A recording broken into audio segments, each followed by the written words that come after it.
and welcome to Leave Your Mark. I'm Scott Livingston, and today I have the pleasure of speaking with Brett Bartholomew. Brett is a performance coach, author, consultant, and founder of the performance coaching and consulting company, The Bridge Human Performance. His experience includes working with elite athletes of every dimension, both in the team environment and private sector, along with members of the United States Special Forces and members of Fortune 500 companies. His book, Conscious Coaching, The Art and Science of Building Buy-In, was ranked in the Amazon Top 100 Books overall in 2017. Has become a must-have resource guide to coaches of any kind who seek to better understand their athletes and what makes them tick. The reason I've asked Brett on Leave Your Mark is that even at a relatively young age, he's already left a huge mark on the industry he loves, and he is dedicated to changing the way coaches coach and the way we help athletes perform to their greatest potential. Welcome, Brett.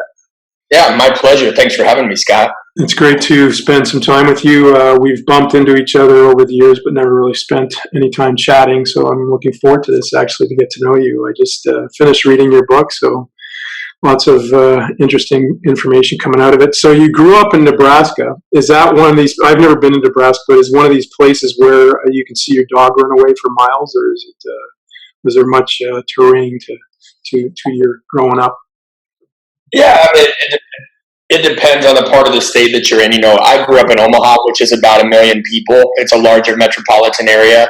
I'm sure there, and then when you get into western Nebraska, you know, you're getting into more Badlands, Colorado type, you know, terrain, a little bit more mountainous. The middle part for sure is more rural, but no, not what you would imagine. Typically, when people think of Nebraska, I think what they're really envisioning is Kansas. You know, Kansas is very much how you described it. You know, Nebraska is a good mix. Not all flyover states are as people imagine them. You know, I didn't see a farm next to me or anything like that. Okay, cool. I'm really interested to get this started, and I think we're gonna circuitously work our way around here, because after reading your book, I have lots of interesting questions for you.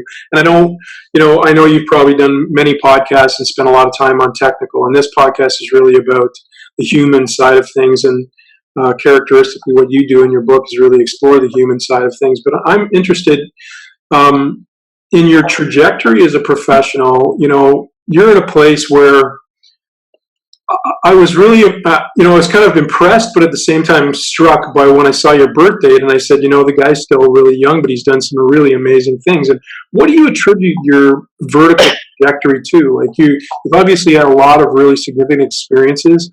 You're very thoughtful and thought-provoking, and at this point in your career, that doesn't usually come easily to everybody. I'm just wondering where that comes from in you. Yeah, succinctly. Well, one, thank you. Succinctly, I would put almost losing my life at 15 played a huge role in that, you know, and something I talk about quite a bit in the book, as you know, but being hospitalized for nearly a year of my life, almost losing my life, losing some family relatively young in life, you know, that kind of keeps things like death top of mind, not to sound morbid, but more from the standpoint that you're not here long, so you better understand what you want out of life, and you better learn to experience things fully. I think that experiencing things fully and knowing how to be in the moment and kind of live with that kind of focus and tenacity is what makes experiences more vivid. And then when you can make those experiences more vivid, you extract more from them, you reflect upon them. I also just don't have time to waste on, you know, trivial things that I think we can all easily get caught up in with minutia. Mm-hmm. And then I tried to expose myself. I had an obsession with trying to expose myself as a fraud as early as possible as a coach. You know, I would try to put myself in situations, which this is going to sound really bizarre, but I'd put myself in situations where I'd have very little time to prepare for a session, or maybe I wouldn't do, you know, I never to the point where my athletes would be subjected to unethical practices, but I mean, I'd try to find some way to create barriers so that I could see if I could overcome them, because I wanted to just see if I had what it took. And I probably did the same thing in school. I was a guy that, you know, everybody else would study 4 weeks in advance for a test, but, you know, I'd challenge myself to go to class every day, listen, and if I did that, I'd feel like, all right, as long as I'm reviewing, you know, a week before, I should be able to recall this stuff if I'm taking good notes. And same thing with strength and conditioning. You know, we try to make this so much more complicated than it needs to be. If you take your time studying the sport, the science, and the individual, and you reflect on your actions each time you coach, you should be extracting a great deal out of that. So I think just a purposeful practice based upon the mission and the realization that you're not here long. You better get good at something, and you better leave an impact in the world. Otherwise, who's going to tell your story? What do you think? We'll probably spend a little bit of time on that story, pieces of that story as you feel comfortable talking about them. But what do you feel sort of connects you to the human spirit side of what you do professionally? Because again, that's kind of unusual. You speak a lot about the nuts and bolts and the technical and all those things in your book, and people's kind of connection with that, et cetera, in the industry. But you obviously have a real feeling or tangible connection to the human experience. Why? Yeah, I think, again, what I experienced in the hospital, I'm around a bunch of professionals at that time in my life that are supposedly some of the best in the world: doctors, nurses, psychologists, dietitians. But what I found is really they were more socially skewed than they were socially skilled. Every patient was in there for the same reason. Like if they didn't kind of fit their model, it was because the patient wasn't adherent, or the patient was being, dismissive and not following treatment. It was very cold and academic in the way they treated the relational side of things. And that affected people's lives. You saw people that were in that setting that really didn't make a lot of progress as individuals because, they were kind of forced into this bucket, so to speak. And, I remember walking out of the hospital at 16 years old, and, a 50-year-old nurse looking at me, instead of saying good luck and the rest of your life, told me, "You'll be back, I'm sure of it." And, like that's somebody that apparently is supposedly in a job that's meant to help people. This was a nurse that was dealing with people in life-threatening situations. And I remember telling her, I said, "You're right, I will be back to speak to all the people that, you're too arrogant to help." And, so I think those things, my parents got divorced at a young age. So I think that gives you a certain level of attunement to when there's stress in kind of an environment. As a young kid, you're thinking like, did I do something to upset them? Like, what could I do to make it better? All these kinds of, and my parents are both great. We have close relationships, and they're great friends to this day. So even though, divorce can be ugly, it's certainly not, I didn't grow up in any kind of like abusive household or anything like that. But when you're like 8 to 10 years old, you're just trying to find a way to make people quit fighting. In college, that transferred, and me and a former guest of yours, Stu McMillan, both have a really deep love of music. In college, that translated into me being always the guy that would pick music for parties. I'd always know when to change the song. You could always sense when people's energy was different. And, but the biggest piece was just seeing those socially skewed practitioners that were in self-proclaimed positions to make a difference in people's lives, but I don't think followed through with that. And so social dynamics were near and dear to my heart through my graduate studies and really from that point of my life on. Well, it's interesting that you talk about your connection to music, and I come from a divorced family as well, and a couple of things lit up in my mind when I heard you say that, stopping them from fighting. I think I spent 3 years of my life listening to my parents yell at each other constantly, and finally, I remember the day when my father walked in and told me he was leaving, and there was almost a sense of relief in me because I didn't have to listen to that anymore. And to your point, I was the same. I loved music. I said to Stu in his session, I wanted to be a radio DJ, and that's why I'm doing what I'm doing now. So it was kind of a sort of a connection to that. But I'm going to actually read I do a thing in my podcast where I connected with my purpose through a book that was basically an astrology meets numerology book. And I wasn't necessarily a big astrology nut, but this book really connected with me, and I had a saying on my wall that essentially was in this book and really connected me with my purpose. So I do this with everybody. And you are a Pisces 1.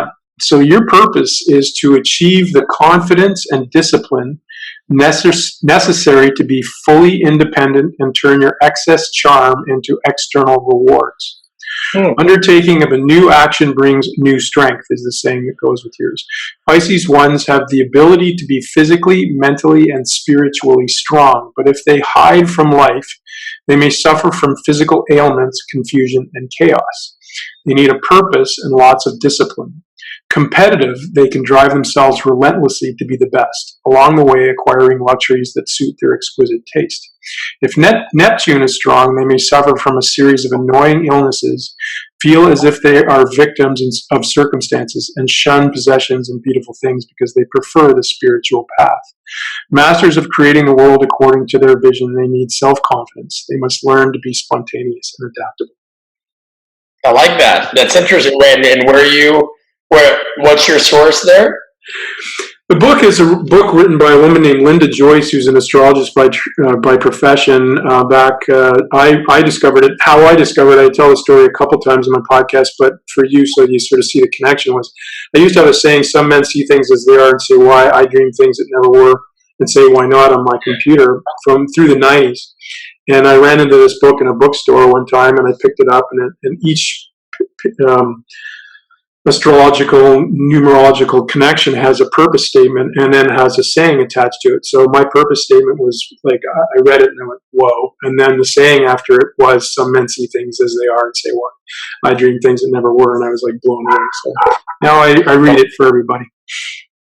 I love that. I appreciate that very much. Yeah, it's always interesting to kind of take those things and see how they apply not only today in the moment to moment, in past circumstances and situations, and kind of explore that further. So yeah, well, it was interesting, the line that said whether it's absolute connection or not, but I thought it was kind of, after reading the book again, I was actually listening to the chapter on your health thing again today for the podcast. And Pisces ones have the ability to be physically, mentally, and spiritually strong. But if they hide from life, they may suffer physical ailments, confusion, and chaos. And I wonder, to some degree, when you reflect back on that period of your life, were you, I wouldn't say were you hiding, but were you struggling with where you were in the world or who you were in the world at that point, and sort of trying to find yourself? I mean, I think, a big reason why I went down that kind of obsessive path was my core friends at the time, people that I grew up competing in sports with and or against, turn to drugs, and not usual teenage stuff like, alcohol and maybe somebody smoking weed in their parents' basement. Like kids I grew up with in, suburban neighborhoods were doing cocaine and meth. And so I feel like it was actually the opposite. I feel like I knew what I was about. I felt like I was alone, in terms of like high school really wasn't, I always just had this anxiety as a young age that I wanted to get out and do something and like find what I was great at and give something to the world. Like I was very serious as a teenager, and as a sports competitor and everything. And so when I saw friends turn into like cocaine and meth, I doubled down on my training and I doubled down on myself, and I trained obsessively, not knowing anything as a teenager about training. I'd go to 24-hour fitness at 12:30 in the morning just to see how dedicated I was, and because I knew my friends at that time or former friends were out drinking and doing cocaine, and so it was a way to kind of prove how much more determined I was than them, which is silly, that's a silly thing to, but like, that's what I thought, I was competing with myself and them and this idea, and I became fascinated with how hard you could push yourself, and I just had a lot of energy at the time I didn't know what to do with. Once I found strength and conditioning and coaching, that energy was directed. But I still felt that in college. I mean, I'd be a junior in college, and I'd look at one of my friends, or I'd even talk to my mother, and I'd be like, I feel like a failure. And she's like, what are you talking about? I go, I just feel like I should be doing something. Like, I feel like, I'm going to, and she's like, you're going to class, you're doing college, you're doing what people do. And I was like, yeah, but like, if I died tomorrow, like, what would I contribute? And that's kind of serious thinking, like, as at that part of your life, and if your listeners are hearing that, they're probably like, dude, I would definitely not have liked to hang out with that guy. But I could turn it off. Like I went out with my friends, and once I got to college and found a group, that was a little bit more like of a true mesh of personalities, and out of that, but and more balanced. I'd go out and I'd have fun. It wasn't like I was staying home, but in high school for sure, like, I was just ready to get on to the next phase of my life. So not running away from anything, probably trying to run towards it. And I'd liken it to a mirage. I knew there was something there. Maybe it was the book. Maybe it's the online course I've done. Maybe it is something I have yet to do. But I couldn't make out the image. So I thought, if I just run farther and I run harder and I do this, maybe that image will become more clear. And it did the opposite at the time. I blacked out and was hospitalized. Mm-hmm. I think coming back from that image is a lot more clear. And now I have a very clear idea of what I believe that is to be. But yeah, that's how I put that. For the listeners who haven't necessarily read your book, there's obviously a chapter where you talk about where you got very sick because you basically ran yourself into the ground from an exercise standpoint and went in and got sort of a therapeutic intervention. And you talk about sort of two women who worked with you. One who you found, Rita, who you describe in the book as being somebody who just was callous and just kept providing interventions, but really with no human connection. And then you talk about this gal, Katie, that you really connected with. I'm wondering, was Katie in some sense an ignition switch for you? So in terms of who you've become as a professional, in terms of that human side of what you do, when you look at that person and their intervention, was that kind of an ignition point for you? She was an ignition point more from the fact that when I was hospitalized, I was a minor. And so, I couldn't get out of that hospital unless the medical staff, agreed that, I had either met their standards or quality, based on they were using BMI and vitals and a number of other things. She was an ignition switch from the standpoint that she finally got my parents to listen that this wasn't the place for me. I wasn't really responding well to treatment, and I think they thought that because I'd tell them daily, like, hey, this was an eating disorder hospital. I had lost a significant amount of weight because I was training 3 times a day obsessively and then eating low carb and low fat because that's what all the bodybuilding magazines would tell you to do. I'm a teenager. I'm not going to, academic review websites and learning how to, I didn't know how to train at the time. And, my family wasn't well off enough that we had a full-time strength coach or discipline, nutritionists. There weren't these mega facilities like there are now where people can go almost train as pro athletes at 10 years old. My strength coach at my high school was my industrial tech teacher who handed us a sheet and then went and read the USA Today. So, I'm in this hospital and I'd tell them, like, listen, I don't have an issue with food. And they'd say, well, clearly you do. You've lost all this weight, yada, yada, yada. And at the time I was struggling with depression more than anything, trying to deal with a loss of a social circle, trying to figure out, my place, trying to figure out an outlet. But anytime I'd say that you're in denial, and I'd get a little check mark, it would mean I'd have to stay admitted longer. They basically just wanted me to say, I'm scared of a piece of pizza, and then apparently there'd be some breakthrough, which we know that whether your addiction is drugs, alcohol, or anything, that it's never that thing. It's a bigger picture item. So Katie was an ignition switch in that I think she finally helped my parents realize that that wasn't the place for me, something that I had been trying to get them to learn for some time. She was able to paint a more vivid picture. I mean, I had seen probably 8 therapists prior to Katie as a teenager, and all of their answers were some form of antidepressants, anti-anxiety, just drugs, to kind of like dull this. And I can't imagine if I existed today and was trying to take that same approach. I mean, you're not clearly thinking, when you're under the influence. And now for some people, their brain chemistry is such that they're going to need a selective serotonin reuptake inhibitor. That's not a weakness, right? Like if you have a true chemical imbalance, some of those things may provide, for lack of a better term, the nutrients or the alchemy that you need. But for me, like I was going through, some normal teenage stuff. So drugging me up and telling me I'm abnormal wasn't really the solution that I was. And then I'd get mad because these people would essentially tell me I was, halfway short of nuts. And then they'd be like, oh, this is the eating disorder talking. This isn't the real Brett. And I'd be like, I'm not the exorcist guy. You know what I mean? Like, I saw my best friend overdosed on cocaine at a party last week. You're telling me that wouldn't create some kind of tension, or trauma? So when Katie really helped them understand, like, listen, this probably isn't the place for your son, that was, I think, what my parents needed to hear. They needed to hear a subject matter expert give them permission to say, trust him, let him do it on his own. And then that's when I really dove into the research of strength and conditioning, nutrition, and within 3 months kind of got my health back to where it needed to be. So, yeah, in some facets, she was definitely an ignition switch.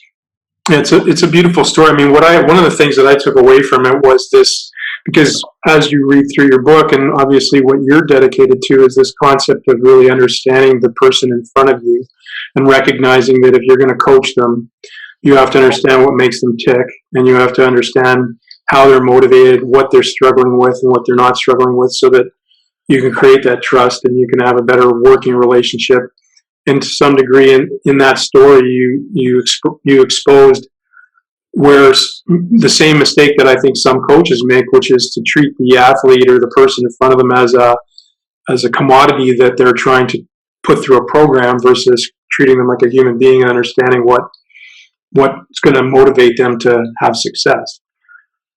So that I found very interesting from a connection. What do you see as your purpose? I mean, you seem like somebody who's really sort of looked within yourself. What do you feel your purpose is? I think at this point, within the profession or in life? Oh, in life. Yeah, I mean, I think, and there's an intermingling there too. I think my purpose is to help people overcome themselves, and learn that they can do that in a variety of ways, whether that's through training, whether that's through self-awareness, whether that's through brutal transparency.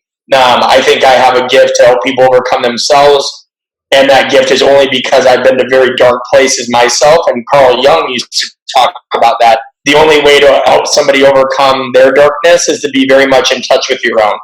And if you don't understand kind of the upside to your dark side, then I don't know that you're going to accomplish much in life, but we're in a society now that really craves comfort above all else. And I tend to think that talent needs trauma in some way, shape, or form. I don't think people can truly know themselves or what they're capable of until they've been, and every trauma is different, right? Like, it's not a comparison, right? I've worked with special forces operators that have lost limbs. I've worked with, I've had family members die of cancer. I have a family member right now in my extended family going through cancer treatment. So, it's not a competition of who's got the greatest trauma. It's whatever that is to you. It's whatever that trauma is to you, and relative to the way in which you deal with that. For some athlete, that might be an ACL reconstruction, which could be viewed medically as a minor trauma today. You see a lot of people come back from that, but that's still, somebody's first injury is still a very much traumatic experience, And so I think that now there's a growing number of coach educators, academics, and practitioners who are really trying to engage with the sociology of coaching and understand what that means. And I think that that's impossible to do without helping people understand themselves. And that's what I'm trying to do. You come from a generation of strength and conditioning coaches. I've been talking to a lot of the older cats like myself. I mean, I'm almost 55, and talking to Mike Boyle the other day, who's 59, and we have sort of a common thread of coming into the industry when there really wasn't anything, and you were just kind of really crafting it. And you came in at a period of time where there obviously were jobs in it, and it become sort of a professional world. But you talk in the book about this sort of, I forget how to describe it, but sort of everybody sort of cutting everybody else's legs out from underneath them and stuff. Pardon me? Schadenfreude, kind of this idea of envy and ego and how it's anabolic. Yeah. Talk about that a little bit. What was that experience like, and what do you think we're going to do to change that in some sense? Yeah, I mean, I think, and this is a whole, to steal one out of Mike Boyle's playbook, because I feel like he always says this on his podcast. I wrote an article about this called "Cannibalizing Our Own," and it's all about this. It's this idea that, and some of it has science-based underpinnings. Listen, when there's scarce resources, as there is in strength and conditioning, there's very few, jobs at certain elite levels or perceived elite levels, and there's tremendous oversaturation or competition. You're going to have this. You're going to have people that, they're constantly trying to prove someone else is a charlatan or a mountebank, in order to elevate themselves. They're constantly going to be a contrarian because it's all this fighting over scarce resources, which, listen, that's why man worked together in tribes early on, right? Like, competition for resources was so fierce, they realized they better work together and do these things. But we haven't really quite grasped the collaboration part in strength and conditioning, and maybe that's because many of us were I don't know, average to slightly above average athletes ourselves, always looking for an edge and very competitive, and we channel that into our work life, maybe needlessly. But one thing's for sure, the old way doesn't work anymore. People are now told, hey, do an internship or get your degree, do an internship, and all will be well. And that's not the reality. The coaching equivalent, and I'm actually doing a whole project on this, the coaching equivalent of climate change is happening from the standpoint that, you have to go about managing your career in a vastly different way. And I've learned this crudely, but effectively, these days. It's not enough to do an internship. It's not enough to do X, Y, and Z, and we've got to do that. But it does get harder because we're also because of those scarce resources, we're in positions where if you do well or somebody else perceives you doing well, there's this feast and famine gap here where you better get ready for criticism. And I remember it well. I mean, I was a part of it. When I was in graduate school, I was in charge of 6 to 8 8 teams in totality during my time there, either as a head or an assistant. And we'd sit there and we'd be like, oh, if somebody's on social media, they're not doing their job. There's just constant casting of aspersions on people that were more visible. 5 years later, I remember a pro athlete that I'm working with is like, why aren't you on social media? I said, well, that's all nonsense. If you're on social media, and he's like, really? He goes, I see you talking to interns all the time, educating them. You educate us. You don't think there's anybody out there that could possibly help?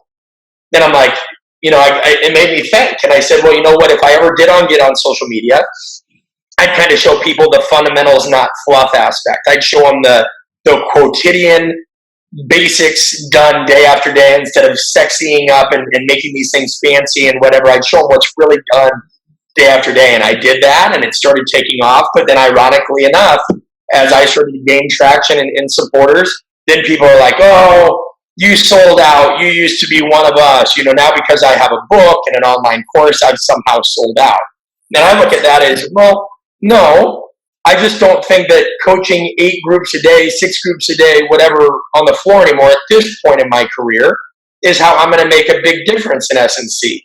I think that's valuable. You have to do that, throughout your career to gain the skill set, the perspective, and the knowledge necessary to speak on these things. One feeds the other. But at this point, you also get to a point, I'm sure Mike would agree, and I know Stu would agree because we've talked about it, where if you want to make a bigger impact, and now you've got to kind of transition. I think, and you mentioned it early, and not to belabor this, but like where I face a lot of critical feedback is, well, you're only 32. As if age and like, I look at Lin-Manuel Miranda, who wrote Hamilton, the Broadway show. I believe he penned it in his late 20s. Should people not do things until a certain age? Like, is this like drinking or joining the military where you're not allowed to have a voice? I mean, the way I look at it is we all have very different experiences. There's coaches out there that I'm sure you would agree and possibly know in their 40s or beyond that have very limited perspective because they've stayed in one lane their whole life. They're not lifelong learners. They don't have a dedication to growing or those things the way some others do. Like I'm not going to feel ashamed that at a young age I took nearly every opportunity that was afforded to me to learn. I put myself in unpopular situations, and I really did a lot of reflection and deliberate practice to make sure that I could break down the whys, whats, whens, and hows of what I was doing. But because I'm 32, and I talked to Mike about this, I said, what would you say to people that criticize you or me because of this and that?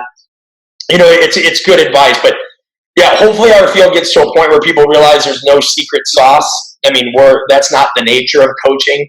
Hopefully people get to a point where they take more control over their own career so they don't feel like they have to get in these kind of situations where if somebody takes a new job or gets on social media, it's perceived as a casus belli and an act of war, on somebody else in the field, right? Like you nor anybody else, I think, should really kind of like try to placate themselves just to make other people feel more secure. It's everybody's careers in their own hands, and they need to do what they need to do to make a difference and abide by that.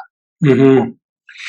There's a couple of threads I want to sort of pull out on there.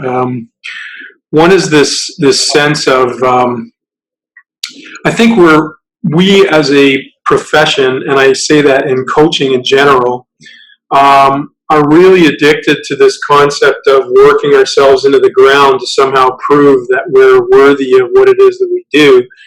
And then on the other side, we're always espousing to our athletes how they have to recuperate, take days off, rest, bring an intensity, but then find a happy medium to that. What do you say about that? Where do you lie on that now? With your astute wisdom of the years of practice. Yeah.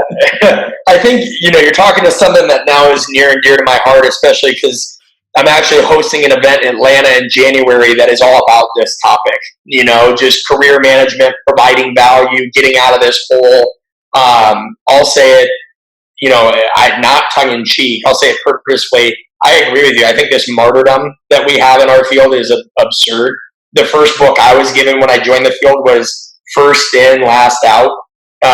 And the whole idea, granted, this was about a fire department, and it's a valuable book, right? So this is nothing about the book, but the message in which it was given is understand what it takes to be in this field. And I don't know that I agreed with it at the time. I mean, we'd get in competitions as graduate assistants or interns who would get there earlier, who would stay there later. There were times I worked for folks or with folks that literally they'd be, messing around on an Excel spreadsheet instead of going home to their wife or girlfriend. And it's kind of at the time you think that's the right thing to do. Now, I mean, I played that game because I didn't have any significant others at the time. I didn't have anything in my life other than work. But how does that prove your worth? Again, if I coach 8 groups today, I'm a better coach than if I only coach 4. I asked my dentist a couple of years ago. I go, hey, do you guys ever get in competitions of who pulled the most wisdom teeth? I sincerely doubt. I'd love to be able to have dinner or lunch with Leonardo da Vinci or Michelangelo and say, hey, did you get paid? Or would you say that the quality of your work was dependent on the number of brush strokes taken, or the image that coalesced as a result of your observation and intense focus? Are they really going to sit there and say they had a clicker, right, looking at every brush stroke? But S&C, we do the same. And the argument for why we've been doing this has kind of been, it's an old one right now. It's kind of well, how do we prove our value? You can have a great strength staff and not necessarily affect wins and losses. You can do this. And I agree, but I think we're asking the wrong question. It's not how can you prove your value, it's how can you provide more value. I think you have people that are so concerned with this idealistic or this typical idea of what it means to be a strength coach. Right? Just this guy who owns the domain of the weight room and discipline and all this, that we forget that there's a business side of coaching as well. And we have to manage the perception in which others view us in.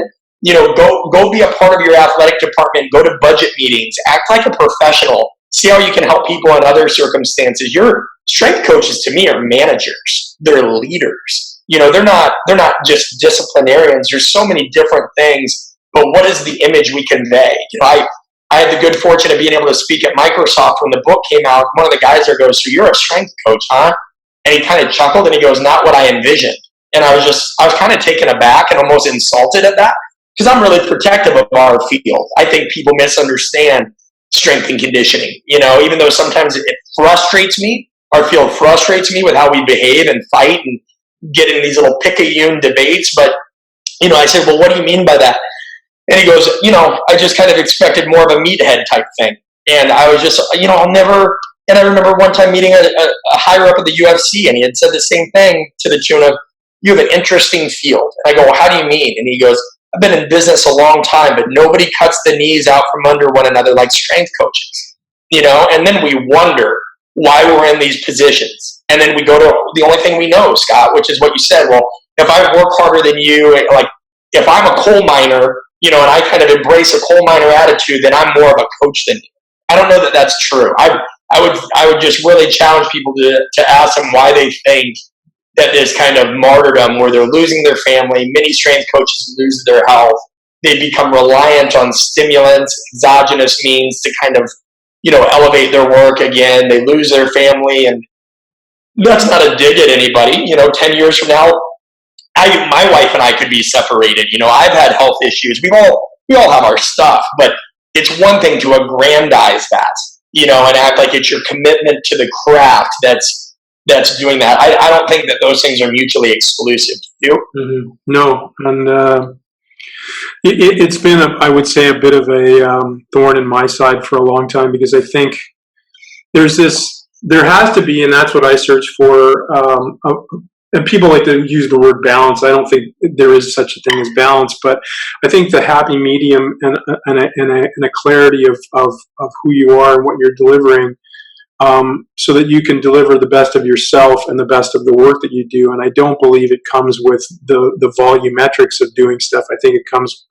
I'm very much a qualitative person. I'm a qualitative person in the way that I coach, in the way that I work with the athletes that I work with, and I believe that quality trumps quantity. That at the end of the day, you've got to do good quality work, and your quality is what expresses and bring good quality to your relationships and the people that you're with.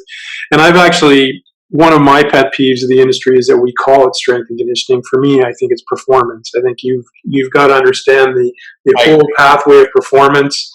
You got to be connected to all measures of that. I mean, you've written a tremendous book, Brett. You should be commended for doing it. And at the end of the day, it's really a questioning the human side of what we do and bringing a scientific connection to that.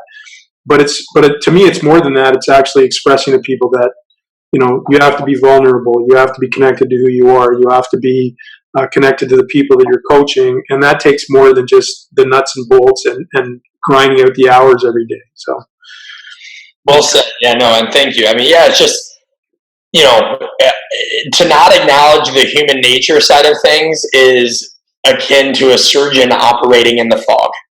Like what I don't understand, coaching is a social endeavor. Humans are social animals, so I remember when people said, well, the art of coaching's the easy thing, or you're not telling anybody anything they don't know. I'd challenge that.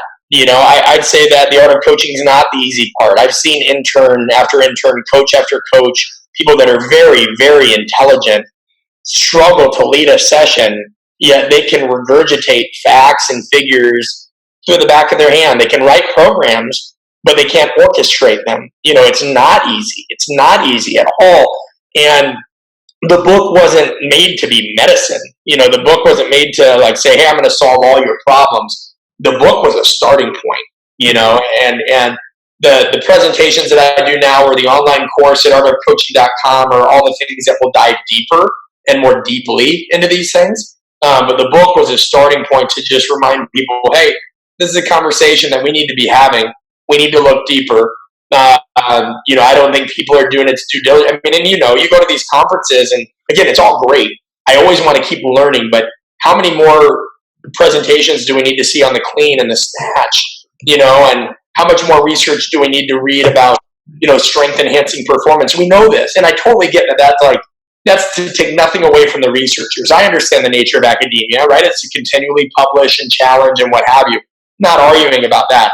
I'm talking about the knowledge transfer. Where is the platform that helps coaches develop the social side? And that's really what my aim is from this standpoint on, at least for the foreseeable future. It won't be perfect, but it'll be honest and hopefully practical. So, what did writing the book mean to you? Was it a cathartic thing for you? Exorcism, yeah, without cathartic exorcism, no doubt. I would go see a movie with my wife, and I'd come out feeling awful. And she'd be like, what's wrong? Did you not like it? I go, I just feel like a piece of crap because I should be writing. I feel like I should be. And then it was a struggle for me. I don't like writing. I'm a very kinetic person. I prefer emoting and interacting with somebody. I like looking into another person's eyes and engaging. And so writing is, to me, it's a stationary, and I get the value of it.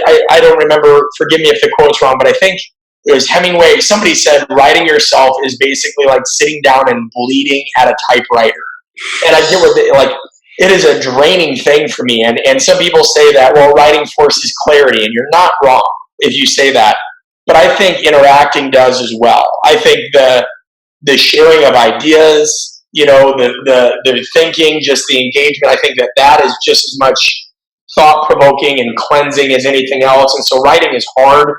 When I was done, absolutely. I mean, but after a point, then people reach out and say, so when's your next one? And you're like, dude, that took me 3 years. During that time, I moved twice. I got married. I coached full time. So that book was written between 11 p.m. at night excuse me, and 1 a.m. in the morning almost exclusively. And, but yeah, that's how people are, right? When's your next one coming out? When's the movie coming out? When are you going to retire? When are you going to die? You're like, dude, give me a break. What's your greatest strength, do you think? The ability to recognize my own weaknesses. That's awesome. I like that. And what is your Achilles heel as a person? The fact that sometimes I care too much about things, and for me, it's an interesting form of perfectionism where, again, I'm always trying to prove myself wrong. There's always this self-vocalization in my head, like saying that's not good enough. This has to be better. You can do better. Like, I very much want to die empty, and I don't mean drained. I don't mean exhausted. I mean, I want to die empty from the standpoint that I do not want a thought that could help somebody to rot or atrophy without getting out there in some way, shape, or form. I understand that I talk quickly. My brain moves even faster. I understand. And that's almost probably the frustration of writing for me too.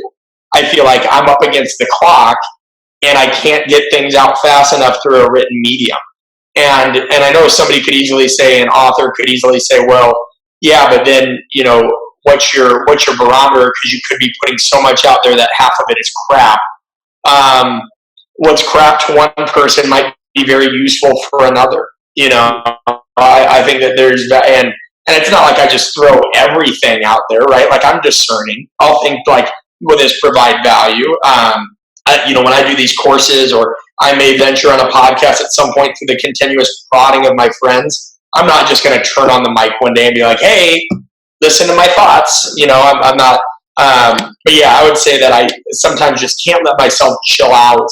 I've always got to, we talked about music, and you may laugh at this because of, the generational thing, but, whether you like the music or not is irrelevant. The guy's process, if you know anything about him, is really unique. Yeah, I've always related heavily to Eminem. Like, he has a tortured process, and nobody would. On 60 Minutes, he talks about how he writes from the corner of the page down, and he oftentimes, one song is comprised of notes from several different places, a napkin that he wrote lyrics down on a restaurant, something he did on his phone, something he did on a legal pad. I'm very much like that. No checklist, no productivity book, no nothing, no ritual is going to absolve me from that. And I finally own that that's how I work, and that's okay. It works for some people. So I think that too, like, sometimes I try to improve myself in areas that are probably okay, best left imperfect. Does that make sense? Mm-hmm. I think people forget that imperfections are what lead to breakthroughs, not this perfection. Oh yeah, I wake up at 5 and I answer all my emails and I write for an hour, then I work out, and that's great that some people have that routine if that works for them. Mm-hmm. But if that's not what works for you, quit trying to force yourself into that. And I've owned that a little bit more over the years. Yeah, I read a great book recently written by a guy named Todd Rose called The End of Average, and it's really about individualism. And I think, we've been sort of unfortunately driven into sort of this averagarian sort of belief system, give the average kind of program, the average strategies. And I think what your book talks about and what I believe in is we have to individualize what we're doing for our clients and for ourselves. You can take things from people and see what may or may not work, but your only solution set for you is the one you craft for yourself. That's a really great point, and it's important for performance coaches to recognize, because within our role, we often have like this double burden, right? Like, our role, we carry the expectations of like a Fortune 500 company, right? Things are supposed to run smoothly. We're supposed to have everything organized. Hopefully, inputs equal outputs. So we carry the expectations of like a Fortune 500 company, but all the limitations of an underdog. It's the worst of both worlds. We're expected to create miracles, but we don't have all the tools and the belief and the buy-in, either from the administration or everybody else, and so it's an interesting thing that people have to understand, that you do have to approach things differently and take great value in that. And the best you can do is hope to pick some useful tips from different folks and continually experiment, and that's something that I'll always do. I don't know how I won't drive my wife nuts over the years, and that's why I love talking to folks like you and Stu and Mike, because you've been through so many transitions in your personal and professional life. But also I can relate, just because some of the things that people argue about now are just for the birds. The things we argue about now just don't matter as much as we think they do. But we're so self-important that it's like, no. Yeah, we definitely have to have a 3-to-1 ratio of pulling to pushing. Like, yeah, that's a good heuristic, but like, are we going to get in an argument about this on Twitter? And like, I had somebody one time say, hey, buy-in's not a real term. And I'm like, it's used worldwide, man, by people in just about every field. Everybody knows that buy-in means trust, and so I'm not really going to get into a debate with you about the fundamental underpinnings of the word buy-in. It means trust, and if you ask people, they'll get that. But people just like to argue about things that, I think they feel are important in the time, but it's a reflection of maybe something they're missing in themselves. Yeah, well, I think it's a bit of a social, an unfortunate side effect of social media and 24-hour news is we've got to find something to talk about and bitch about and crap on people about, because we've got to fill space, right?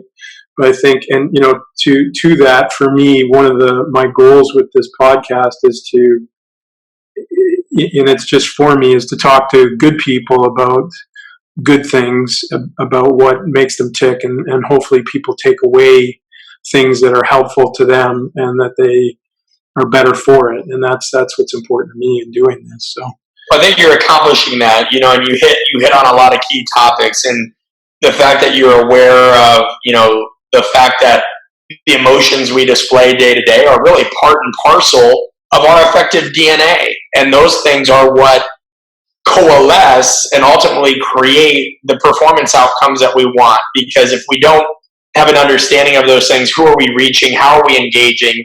And I think we could make a pretty convincing argument for even the most staunch contrarian that engagement is where learning and performance happens. If somebody's not engaged, and I look at it, I just bought a smoker because somebody told me I had too many intense hobbies, right? It was either hiking or lifting or boxing. They're like, dude, so I got a smoker, and a smoker is interesting, right? Like, you have to start the charcoal, and that's like the beginning of engagement, right? Like, we have this kind of hot ember, but it still needs oxygen. It still needs something that to create the flame, and that flame is what sustains everything. And to me, like, the flame is the communication tactics that you use to continue to feed that engagement, the interactions that feed that engagement. And so, commend you big time for touching on these things and not being scared to get personal.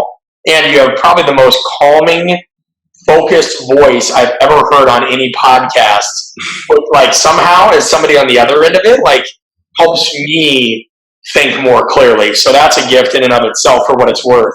Oh, thank you. I appreciate that. Yeah. How do you rest?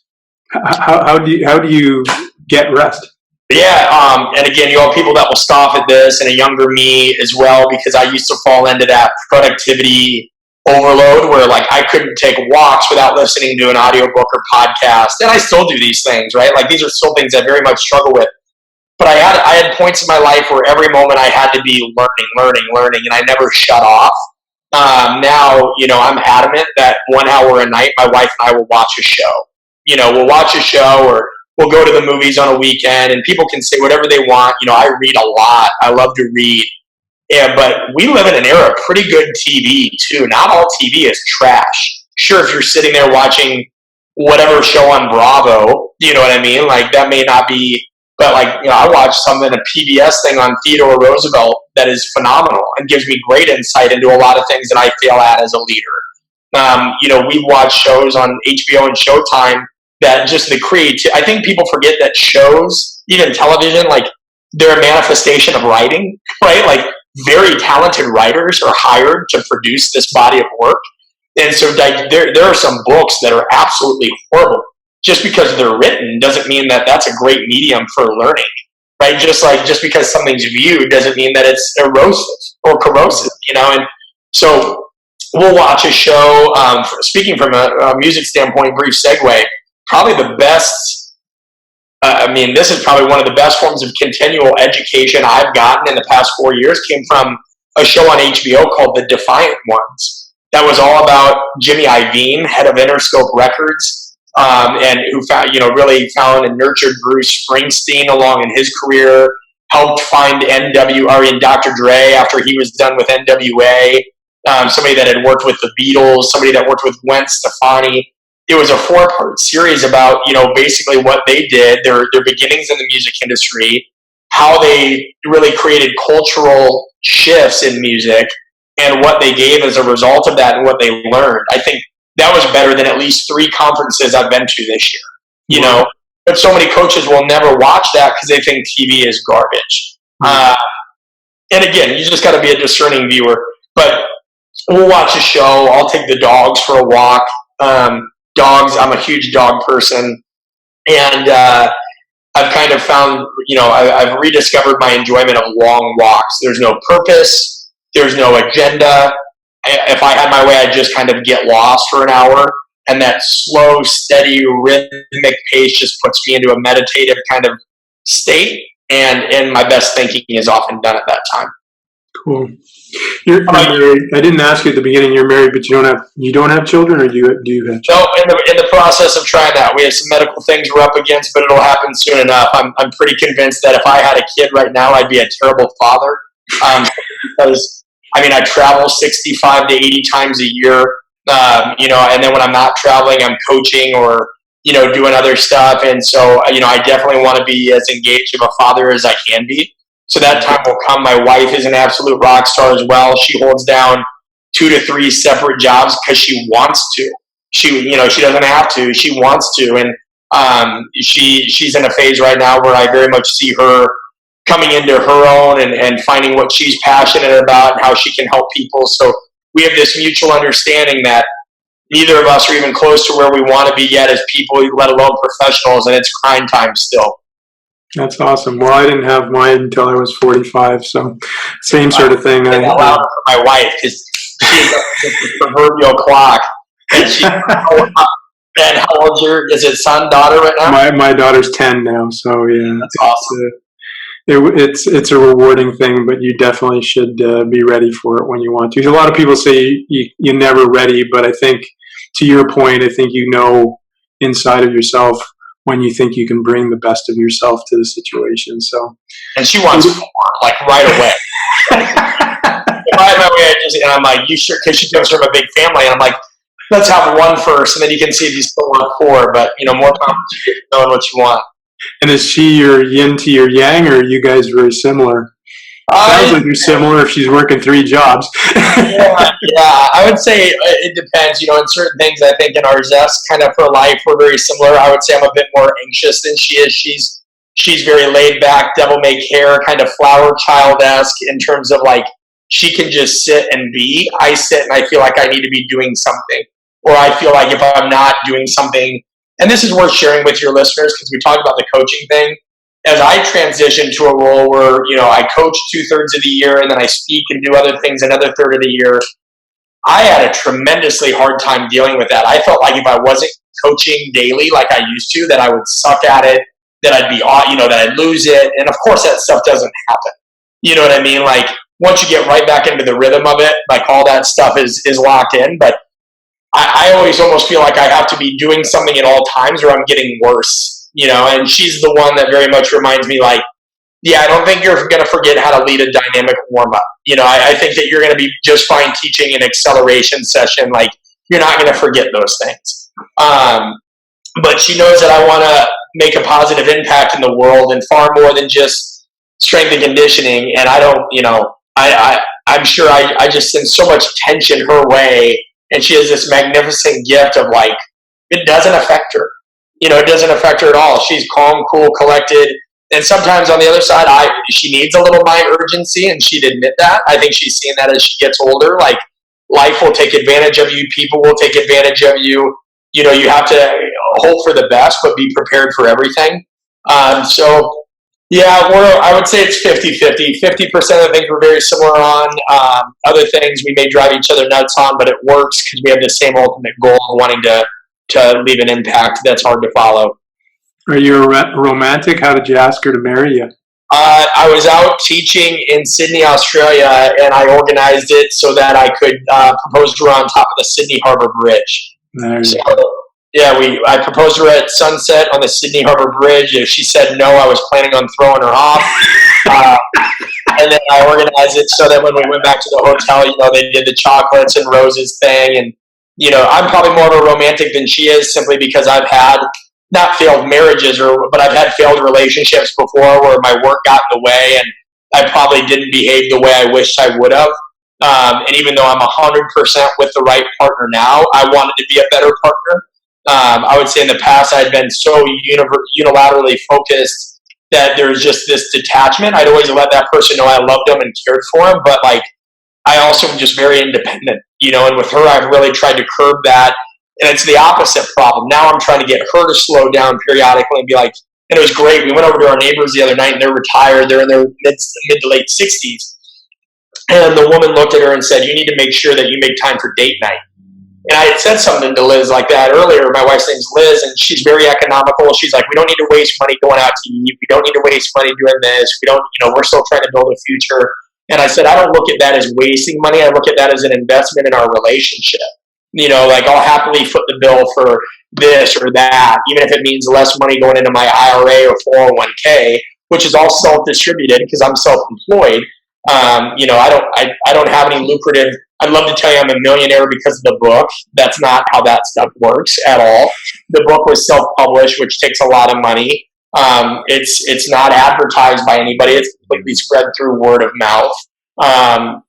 So anyway, I'm like, but I'd happily foot the bill for those things if it means an investment in us. So yeah, we got engaged on the Sydney Harbour Bridge and married on top of a volcano. So it's a little bit interesting. Wow, good for you. I like that. How about you? How long have you been married?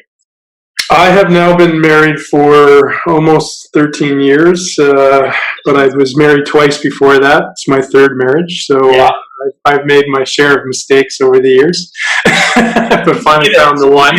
Now, to be honest with you, I told my wife, I go, do you think we're going to learn that same lesson? Because, that's not, my mom always felt like it was a failure when she got divorced. I go, Mom, that's not a failure. That's life. You know what I mean? Marriage. And we could get into a whole separate conversation about marriage, right? If it's a realistic construct, and it's very tough. It's a partnership. And so, I often, and I've been very open with my wife, I'm like, that's an interesting thing to explore. What are we going to learn about ourselves through the course of this? And how can we make it so that, we extract those messages? But yeah, it's fascinating. It's scary too, Yeah, well, I'm actually not a big fan of the word failure. My viewpoint is you fail when you don't learn from something that doesn't work out for you. And I would say I failed in my first marriage because I made the same mistakes the second time, but I didn't fail the second time. I learned from it. So yeah, that's the key. What my last big question for you? What scares you in life still? Not living up to my own expectations for myself, and that always has been. Aside from losing family, friends, aside from becoming like a handicap because I'm very active and I love being active. So aside from those things, being put in the ground without feeling like I lived as close to my full potential as I can. I know we'll never optimize ourselves, but I literally pray every night that, I can make the most of whatever it was that I was given, and it really does scare me. It frightens me. And it frightens me too because I know to achieve that, which will never be achieved, you've got to pull back at times. So I'm not going to fall into the illusion that to live up to my expectation of myself, I've got to constantly be working, because that's the mirage, right? You have to have incubation periods. You have to experience life.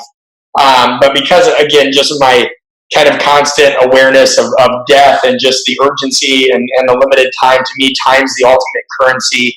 That's why everything I do is, I try to create some kind of system for, to a degree, or I don't really like the word system. I'll say roadmap, roadmap because there's always contingencies and other roads we can take. But yeah, being put into the ground feeling like I didn't provide value to somebody or that I didn't live up to my own expectations. How about yours? What scares me? What scares me is, not understanding myself and letting not understanding myself stop me from being who I can be. That scares me. And I'm constantly trying to figure it out. So trying to learn about myself all the time and understand myself better, which is a double-edged sword. It consumes you, but at the same time, it's, I think, what we're put on this earth to do is to without question learn about ourselves. I would say to you as a piece of advice about the kid thing that having kids makes you really look at what you stand for or what you do. And so if I do have a regret, it's having mine a little bit later than I should have. And so then I was kind of stuck to just having one because I didn't feel it would be the best course of action to have a 20-year-old in my house when I was 70. So understand that you may not feel completely prepared to take it on, but at the same time, it is a very, very powerful grounding point for the things that really are truthfully valuable in your life. So yeah, all good points for sure. Last piece, what do you, when you do perish from this earth, which I hope is not for a long time, what do you hope people say about you?